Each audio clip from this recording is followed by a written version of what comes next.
जैसा कि अभी हमने बताया, हमारे सीनियर लीडर जनाब एबरार साहब हैं, विधानसभा के अध्यक्ष सफीरुद्दीन साहब हैं, कुतुबुद्दीन साहब हैं। हमारे सामने 5 प्रत्याशियों की लिस्ट वर्तमान में आ चुकी है। इनमें आज जो सम्मेलन था वो कार्यकर्ता सम्मेलन नहीं था, बल्कि 3 पंचायत की पंचायत समितियों, जिला के पदाधिकारियों और विधानसभा के पदाधिकारियों के साथ एक समीक्षा बैठक थी, एक रिव्यू बैठक थी।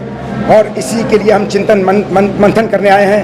हम ये जायज़ा लेने आए थे, समीक्षा करने आए थे कि हमारे संगठन का जो हमारे बैरिस्टर असदुद्दीन ओवैसी साहब जो राष्ट्रीय अध्यक्ष हैं, उनका जो सख्त दिशा निर्देश है उसका अनुपालन किस हद तक हो रहा है। हमारा संगठन जो बन रहा है बूथ लेवल तक, उसकी स्पीड क्या है, उसकी चाल क्या है, उसकी गति क्या है, उसकी समीक्षा करने आए हैं। तो प्रत्याशियों की जहाँ तक बात है, तो आज ये लोग बैठेंगे, चिंतन मनन करेंगे, मशवरा करेंगे और उनमें से किसी एक प्रत्याशी पे आने वाले 2-4 दिनों के अंदर ये फैसला हो जाएगा, फाइनल निर्णय हो जाएगा, हमारे पास नाम आएगा और इसको हम इस नाम को रिकमेंड करके अपने राष्ट्रीय अध्यक्ष जनाब बैरिस्टर असदुद्दीन ओवैसी साहब तक पहुंचा देंगे। 2019 में जब आप लोग चुनाव लड़े थे 24,000 वोट लाए, उपचुनाव 2023 में हुआ तो 3471 वोट लाए हैं, तो क्या कमी रह गया आपका पार्टी का? देखिए, किसी भी पार्टी की जीत या उसके परफॉर्मेंस की जो डिपेंडेंस है, जो निर्भरता है, वो पार्टी सुप्रीमो, संगठन, पार्टी के कार्यकर्ता और प्रत्याशी की क्रेडिबिलिटी पे, विश्वसनीयता पे, उनकी एक्सेप्टेबिलिटी पे डिपेंड करता है। 50% क्रेडिबिलिटी, एक्सेप्टेबिलिटी संगठन को जाती है, पार्टी को जाती है, पार्टी के सुप्रीमो को जाती है।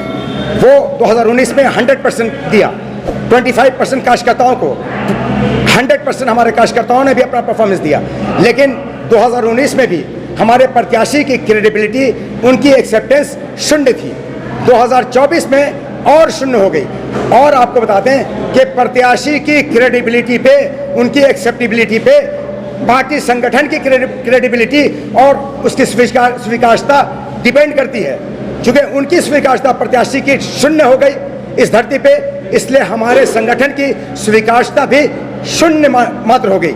लेकिन 3500 वोट जो तकरीबन आया, हमारे कार्यकर्ताओं और अधिकारियों की क्रेडिबिलिटी, उनकी विश्वसनीयता, उनकी स्वीकार्यता, उनकी मेहनत को 100%, ये जो भी वोट था वो हमारे कार्यकर्ताओं और पदाधिकारियों का वोट था। ये अडिग रहा, इंटैक्ट रहा, अटल रहा। इस बार जो झारखंड विधानसभा है, कितना विधानसभा में आप लोग उम्मीदवार हो? देखिए, हमारी तैयारी 81 में तकरीबन 51 सीटों पे पूरी तैयारी है। लेकिन इसका फैसला कितने सीटों पे लड़ेंगे, हेडक्वार्टर दारुस्सलाम जो हैदराबाद में हमारा राष्ट्रीय अध्यक्ष बैरिस्टर असदुद्दीन ओवैसी साहब हैं, वो करेंगे। हम लोग रिकमेंड करके नाम भेज देंगे, डिसाइड वो करेंगे। चूँकि एक शर्त रखी गई है, बैरिस्टर असद साहब ने एक शर्त रखी है चुनाव लड़ने की इस बार।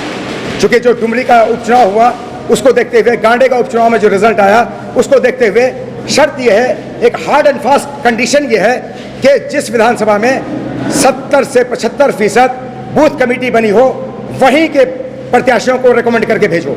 हम वहीं चुनाव लड़ेंगे। अगर 81 विधानसभा में मेरी 70 से 75% बूथ कमेटी निर्मित हो चुकी है, बन चुकी है, तो हम 81 की 81 विधानसभाओं में लड़ेंगे। अगर 30 पे बनी है 30 पे लड़ेंगे, 20 पे बनी है 20 पे लड़ेंगे, 15 पे बनी है 15 पे लड़ेंगे, 50 पे बनी है हम 50 पे लड़ेंगे। क्या आप ये झारखंड में अकेले लड़ेगा कि किसी पार्टी से गठबंधन करेगा? देखिए, हमारी बात देखिए, डैम समीकरण हम लोग का दलित, आदिवासी और मुस्लिम का समीकरण, उस आधार मूल निवासियों का जो 85% आबादी पे आधारित है, हम लोग बात कर रहे हैं। दलित समाज जैसे बहुजन समाज पार्टी, आज़ाद समाज पार्टी से भी बातचीत चल रही है और हमको लगता है निर्णायक मोड़ पे चल रही है। झारखंड पार्टी जो आदिवासी, जो झारखंड की सबसे पुरानी पार्टी है, अच्छी चल रही है।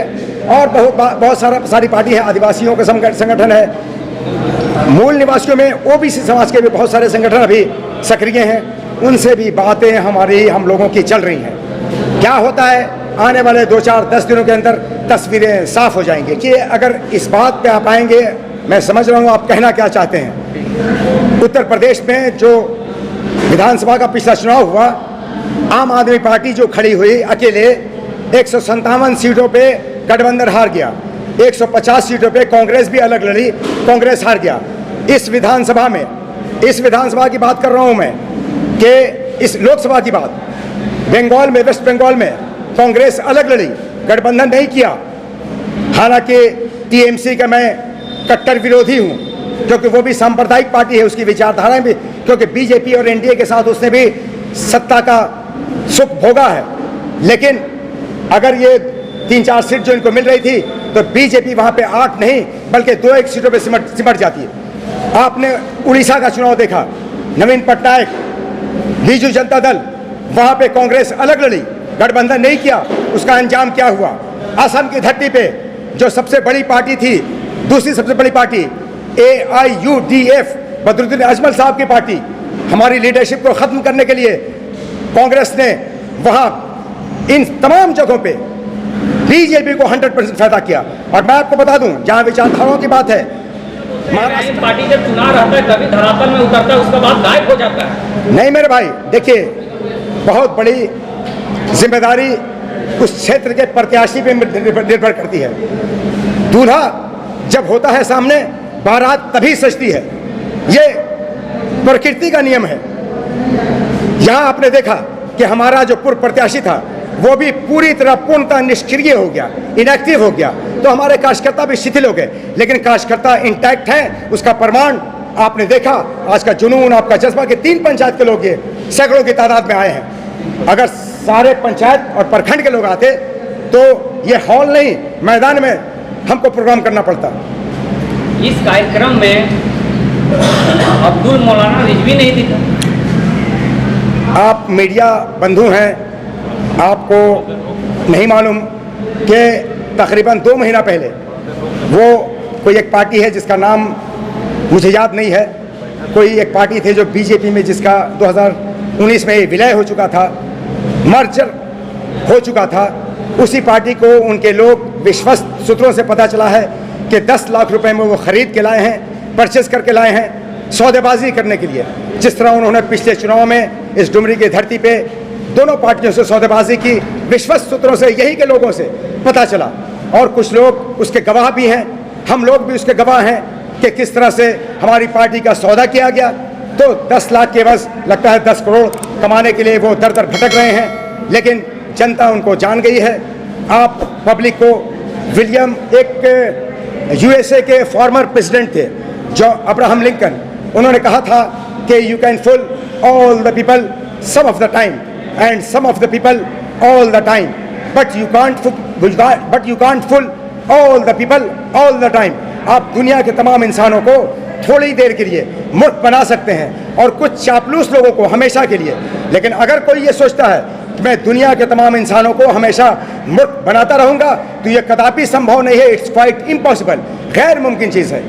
तो ये मूर्ख आप नहीं बना सकते, पब्लिक मूर्ख नहीं बनेगी। और बाई इलेक्शन में यहाँ की जनता ने बता दिया कि हम आपकी चालाकी के सामने मूर्ख नहीं बनने वाले हैं। हम MIM के साथ इंटैक्ट हैं, इंटैक्ट रहेंगे और एक तारीख रकम करेंगे, ऐतिहासिक जीत दर्ज करेंगे। क्योंकि आने वाला चुनाव पेंटेंगुलर होने जा रहा है, पंचकोणीय होने जा रहा है, वोटों का डिवीजन बहुत जबरदस्त होने जा रहा है। अगर हमारे समाज के लोगों ने, दलित और आदिवासी भाइयों ने कुछ वोट दे दिया तो हम एक तारीख और इतिहास की रचना करने जा रहे हैं इस डुमरी विधानसभा की धरती पे, विधानसभा के चुनाव में इंशाअल्लाह रहमान। बंगाल में जो महिला डॉक्टर के साथ दरिंदगी किया गया, उसके लिए आप लोग पार्टी, आपका पार्टी क्या बोलना चाहते हैं? सबसे पहले किसी ने आवाज़ उठाई सड़क से पार्लियामेंट तक, तो हमारे बैरिस्टर असदुद्दीन ओवैसी साहब ने। न सिर्फ बंगाल की घटना, बल्कि जहाँ भी मॉब लिंचिंग की घटने, इस तरह की विभत्स घटनाएं हो रही हैं। मणिपुर की धरती पर आपने देखा किस तरह हमारी बहनों को नंगा करके, नग्न करके मानवीयता को शर्मसार किया गया। पूरे देश का सर शर्म से झुक गया। उसमें भी सबसे पहली आवाज़ अगर कोई बुलंद होती है, आप तमाम लोग जानते हैं कि वो सिर्फ और सिर्फ हमारे कायद, हमारे सुप्रीमो, हमारे राष्ट्रीय अध्यक्ष, संसद रत्न बैरिस्टर असदुद्दीन ओवैसी साहब की उठती है, हम लोगों की उठती है। लास्ट सवाल आपसे पूछना चाहते हैं, डुमरी विधानसभा के जनता का, और इस बार आप जो बोल रहे हैं कि हम पार्टी छोड़ के अब डुमरी विधानसभा कहीं जाने वाला नहीं, चाहे एक भी कार्यकर्ता रहेगा झंडा लगा रहेगा। बिल्कुल, आपने सुना हमारे कार्यकर्ताओं पदाधिकारियों की बातें कि जब तक दुनिया रहेगी, धरती जब तक सलामत रहेगी, जब तक हम और हमारी नस्लें जिंदा रहेंगी, हमारी पीढ़ियां जीवित रहेंगी, हम AIMIM का दामन पकड़े रहेंगे, नहीं छोड़ेंगे। चूंकि हमको 72 साल से बेवकूफ़ बनाते बनाते हमारे हालात इस मुल्क में दलितों और आदिवासियों से बदतर कर दिए गए, सामाजिक तौर पे, राजनीतिक तौर पे, शैक्षणिक तौर पे और सामाजिक आर्थिक तौर पे। तो अब हम बदलने वाले ने, हम समझ गए, इन्हें पहचान गए, इन बहुरूपियों को पहचान गए कि इनमें से कोई सेकुलर नहीं है, कोई धर्मनिरपेक्ष नहीं है। सिक्के के दो पहलू हैं सिर्फ दुख, लेकिन इनमें कोई अंतर नहीं है। और ये हम और आप भी अच्छी तरह परिचित हैं, भली भांति परिचित हैं।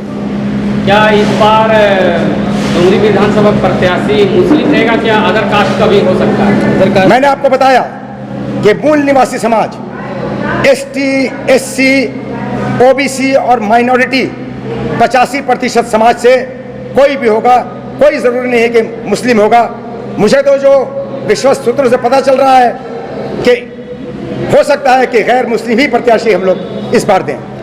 ये संभावना प्रबल है, लेकिन ये डिपेंड करता है यहाँ के कार्यकर्ताओं पे, डुमरी विधानसभा के पदाधिकारियों और कार्यकर्ताओं पे, मजलिस के जो कैडर हैं, जो कर्णधार हैं, उन पे निर्भर करता है।